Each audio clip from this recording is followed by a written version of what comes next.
I should have seen it coming. The signs had been there for months.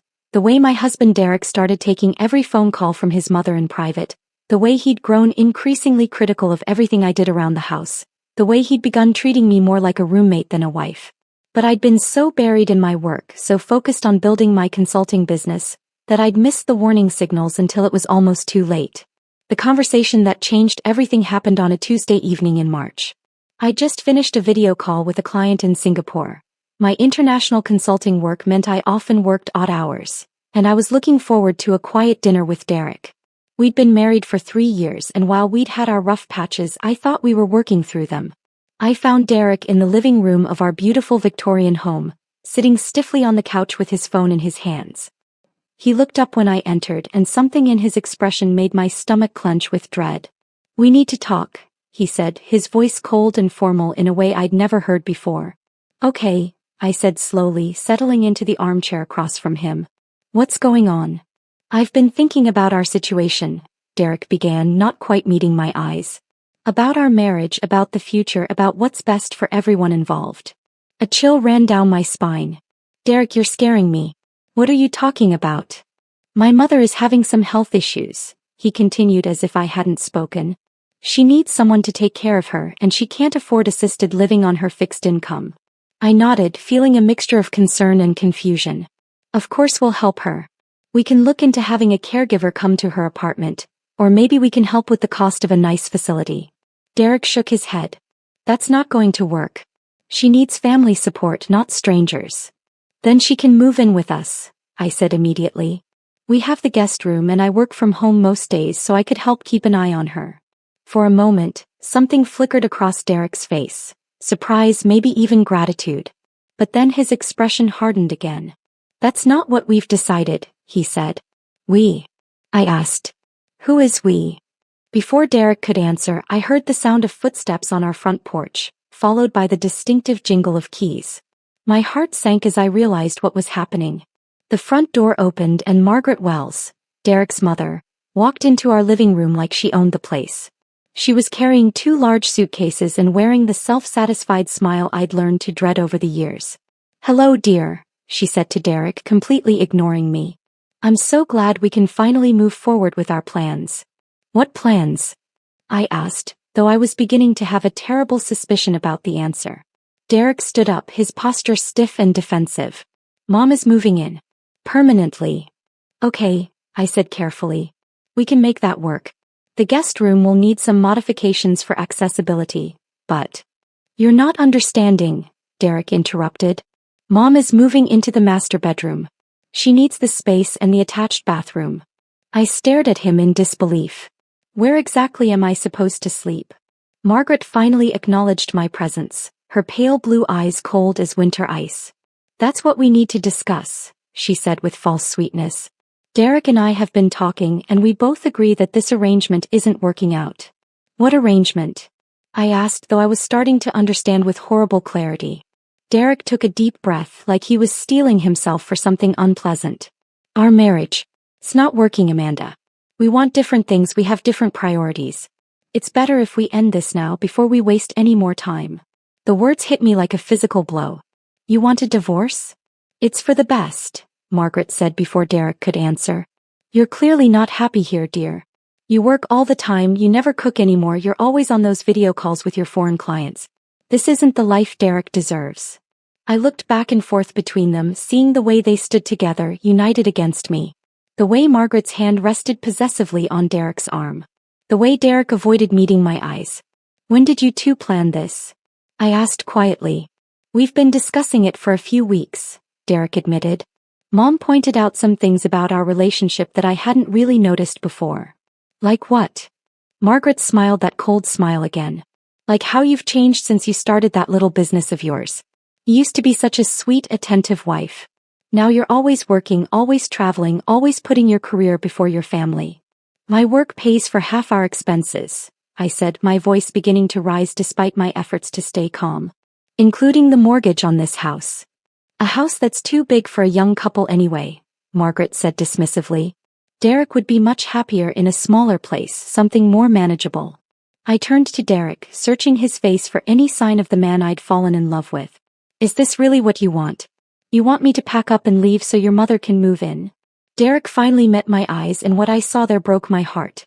Guilt, yes, but also a kind of resolute determination. Pack your bags tonight, he said, his voice steady. My mother's moving in and you're moving out. Margaret's smirk was unmistakable as she stood there in the doorway, clearly savoring her victory. Don't worry, dear, she said to me with mock concern. I'm sure you'll find somewhere to go. Maybe one of those foreign clients of yours can put you up. For a moment I just stood there, stunned by the cruelty of it all. Then something inside me shifted, not breaking but hardening into something sharp and focused. I walked calmly to my purse, which was sitting on the side table by the entrance. Derek and Margaret watched me with confused expressions, probably expecting tears or arguments or desperate pleas. Instead, I pulled out a manila folder that I'd been carrying around for the past week, waiting for the right moment to share its contents with Derek. I'd been planning it as a surprise, a celebration of how far my business had come. Actually, I said, my voice perfectly steady, you both are moving out. Their faces went blank with confusion. I opened the folder and pulled out the first document, a property deed with official seals and signatures. This house doesn't belong to Derek, I said calmly. It belongs to me. Derek's jaw dropped. What are you talking about? We bought this house together. Both our names are on the mortgage. We're on the mortgage, I corrected. I paid it off 6 months ago. The bank sent the deed to my business address because that's where I handle all my financial matters. I handed him the document. His hands were shaking as he read it, his face going progressively paler. This can't be right, Margaret said, snatching the deed from Derek's hands. Houses cost hundreds of thousands of dollars. She's just a freelance consultant. Actually, I said, pulling out another document, I'm the CEO and majority owner of Meridian Strategic Consulting. We specialize in international market expansion for technology companies. I handed her our most recent quarterly report. We had revenues of $3.2 million last quarter. I've been reinvesting most of the profits back into the business, but I kept enough aside to pay off our mortgage as a surprise for Derek. Derek stared at the report like it was written in a foreign language. $3 million? In 3 months. The tech industry is booming, I explained. Companies are desperate to expand into Asian and European markets, but they don't understand the cultural and regulatory differences. That's where my firm comes in. Margaret was scanning the financial documents with growing alarm. This has to be fake. She works from home in her pajamas. I work from home because I have clients in 12 different time zones, I said patiently. Do you know what time it is in Seoul right now? Or Mumbai? Or London? I take calls at all hours because that's what international business requires. I pulled out my phone and showed them my calendar. Tomorrow I have a video conference with a company in Tokyo at 6 a.m., a call with clients in Frankfurt at 2 p.m., and a strategy session with a startup in Tel Aviv at 9 p.m. That's just Tuesday. Derek was still staring at the financial documents. Why didn't you tell me about any of this? I tried, I said, and for the first time, a note of sadness crept into my voice. Remember 6 months ago when I said I had exciting news about a major client signing a long-term contract? You said you were too tired to talk about work. Remember when I mentioned that I was thinking about hiring additional staff? You said I was getting ahead of myself. The truth was hitting him now. I could see it in his expression. The business trips you've been taking. Client meetings. Site visits. Contract negotiations. I've been building something real, Derek. Something substantial. I gestured around our beautifully appointed living room. You think I bought this furniture with pocket change? You think I've been paying for our vacations with credit cards? Margaret was frantically flipping through the financial documents. Even if this is real, you can't just kick us out. Derek has rights as your husband. Actually, I said, pulling out yet another document, he doesn't. I had our lawyer draw up a postnuptial agreement after I paid off the mortgage. Derek signed it without reading it carefully. He said he trusted me to handle the boring financial stuff. Derek's face went white. What does it say? It says that in the event of separation or divorce, the house remains solely my property since I purchased it outright with my business income. You'll get half of our other marital assets, but the house itself is mine. I handed him the agreement, watching as he recognized his own signature at the bottom. You signed this 3 weeks ago, Derek. Right after you mentioned that your mother was having financial difficulties. The implication hung in the air between us. Derek's mother had been planning this takeover for weeks, maybe months, and Derek had unknowingly signed away any claim to the house while cooperating with her scheme. "This is ridiculous," Margaret sputtered. "Derek, you can't let her do this to us. We had plans." "What plans exactly?" I asked, my voice sharp for the first time. "Were you planning to sell my house to fund your retirement? Were you hoping Derek would divorce me and give you half the proceeds?" Margaret's guilty expression told me everything I needed to know. I turned back to Derek, who was looking increasingly uncomfortable. "How long has this been going on? How long have you and your mother been planning to get rid of me?" "It's not like that," Derek said weakly. "Mom was just pointing out that we might be incompatible, that maybe we rushed into marriage too quickly." "We dated for 4 years before we got married," I reminded him. "And we've been married for 3 more. When exactly did you decide I wasn't good enough for you?" "When you stopped being a wife and started being a workaholic," Margaret snapped, apparently deciding that subtlety was no longer necessary. "When you stopped cooking dinner and started ordering takeout. When you stopped asking Derek about his day and started talking about your clients instead." I stared at her in amazement. "I stopped cooking because I'm working 12-hour days building a business that supports both Derek and me. I order takeout because I don't have time to grocery shop and meal prep when I'm managing clients across 4 continents. And I talk about my work because it's interesting and challenging and successful." "Success," Margaret said with disdain. "You think money makes you successful? You think having clients in foreign countries makes you important?" "I think building something from nothing makes me successful," I replied. "I think creating jobs and helping companies grow makes me important. I think being able to pay off a mortgage in full makes me a good wife." Derek was looking back and forth between us like he was watching a tennis match. "Amanda, I had no idea about any of this. The business, the money, the house being paid off. Why didn't you share this with me?" "Because every time I tried to share good news about my work, it was dismissed as unimportant," I said. "Because every time I mentioned a success or an achievement, you changed the subject or made it clear you weren't interested." "That's not true," Derek protested, but his voice lacked conviction. "Really? When Global Tech offered me $1 million consulting contract, what did you say?" Derek's face went red. I said you should be careful about taking on too much." When Innovation Weekly wanted to feature me in their Women Entrepreneurs to Watch section, what was your response? I said I hoped it wouldn't go to your head. "And when I mentioned that I was thinking about expanding into South American markets, you said what?" Derek couldn't meet my eyes. I said maybe you should focus on being present in your actual marriage instead of chasing imaginary opportunities. The silence that followed was deafening. Margaret looked like she was about to explode. Derek looked like he wanted to disappear, and I felt a strange sense of calm settling over me. "I need both of you to leave," I said quietly. "Tonight." "You can't be serious," Margaret said. "Where are we supposed to go?" "That's not my problem anymore," I replied. "Derek, you can stay in a hotel while you look for an apartment. Margaret, I suggest you find a senior living community that actually suits your needs and budget." "Amanda, please," Derek said, his voice taking on a pleading tone I'd never heard before. "Let's talk about this. Maybe we can work something out."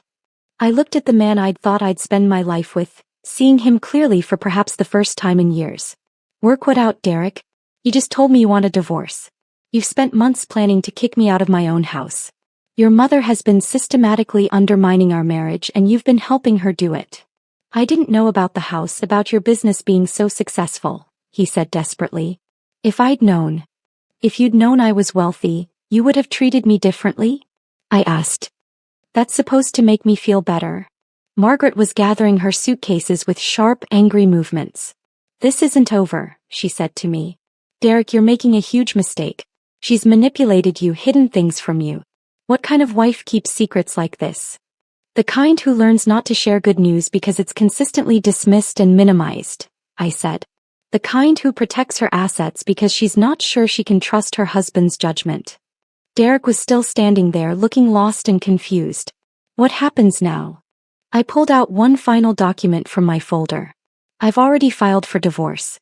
You'll be served with papers tomorrow morning. The house, as we've established, is mine. Our other assets will be divided according to state law." "You filed for divorce?" Derek's voice was barely a whisper. "When?" "Last week. After I overheard you and your mother planning this conversation on the phone. I saw the shock on his face and felt a twinge of satisfaction. Did you really think I wouldn't find out? You were discussing it in our kitchen while I was working upstairs. Margaret's face was purple with rage. You little snake. You've been planning this whole thing.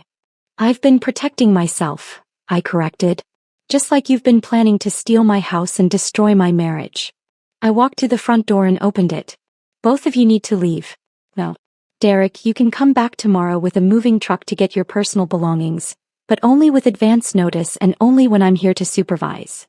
Derek walked slowly toward the door, his shoulders slumped in defeat. As he passed me, he stopped. I'm sorry, he said quietly. I didn't realize. I didn't understand what you'd built. No, I agreed. You didn't. Because you never bothered to ask. Margaret pushed past both of us, dragging her suitcases. This is far from over, she hissed at me. Derek, you call me when you come to your senses. Actually, I said, pulling out my phone. Margaret, you should know that I've been recording our conversation tonight. Everything from, pack your bags to, this is far from over. I thought it might be useful for the divorce proceedings. Her face went white. You can't do that. It's illegal. It's perfectly legal to record conversations in your own home when you feel threatened, I said calmly. I'd be happy to play it for Derek's lawyer when we discuss the terms of our divorce settlement. After they left, I stood in my quiet house, my house, and felt something I hadn't experienced in months. Peace. Over the next few weeks, the truth continued to unfold. Derek's lawyer tried to challenge the post-nuptial agreement, but it was ironclad. Margaret attempted to claim she'd been contributing to household expenses and deserved compensation, but I had bank records showing that every mortgage payment, every utility bill, every property tax installment had come from my accounts. The divorce was finalized within 2 months. Derek got half of our savings account, half of our investment portfolio, and his car. I kept the house, my business, and my self-respect. 3 months later, I was featured on the cover of Entrepreneur magazine as one of the top 50 international business leaders under 40.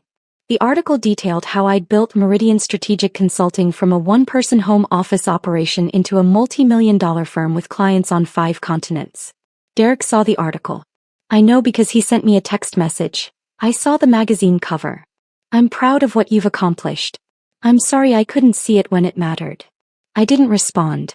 There was nothing left to say. 6 months after the divorce, I was having dinner with my sister when she asked if I ever regretted how things ended with Derek. Do you mean, do I regret discovering that my husband was planning to evict me from my own house? I asked. Or do I regret finding out that he valued his mother's opinion more than his wife's accomplishments? I mean, do you regret not trying harder to save the marriage? She clarified. I thought about it for a moment. I regret that I spent 3 years dimming my own light to make Derek feel more comfortable. I regret that I let Margaret poison our relationship with her constant criticism and manipulation. But I don't regret standing up for myself when they tried to steal everything I'd worked for. Do you think Derek regrets it? I pulled out my phone and showed her the latest text message I'd received from him.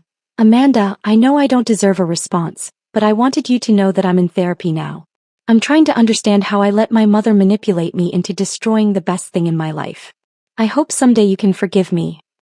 He sends messages like this every few weeks, I told my sister. Apologies, explanations, promises to be better. How do you feel about that? I feel like he's 3 years too late, I said. He had countless opportunities to support me, to celebrate my success, to choose our marriage over his mother's schemes. He chose differently every single time. And now? I looked around the restaurant where we were dining. A place I'd chosen because one of my clients had recommended it. A place I could afford because my business was thriving, a place where I felt comfortable and confident and free. Now I'm building something bigger than Derek ever imagined possible, I said. I'm expanding into 3 new markets, hiring a team of associates, and looking at office space in downtown. I'm too busy creating my future to waste time regretting my past. A year later, Meridian Strategic Consulting had grown to 15 employees and partnerships with companies in 18 countries. I moved the business out of my home office and into a sleek downtown space with conference rooms equipped for international video calls and a staff that spoke 7 languages collectively. I also sold the Victorian house. Too many memories, too much space for one person. and bought a modern penthouse apartment with floor-to-ceiling windows and a view of the city skyline. It was beautiful, efficient, and entirely mine. Derek reached out one final time when he saw the news about my company's expansion in the business section of the newspaper. He called instead of texting, and for some reason I answered. "Amanda," he said, his voice hesitant. "I saw the article about your new office. 15 employees? That's incredible." "Thank you," I said politely. "I wanted to tell you that I've been going to therapy like I mentioned in my text. I'm starting to understand how wrong I was about everything. About you, about your work, about what really mattered." "I'm glad you're getting help, Derek.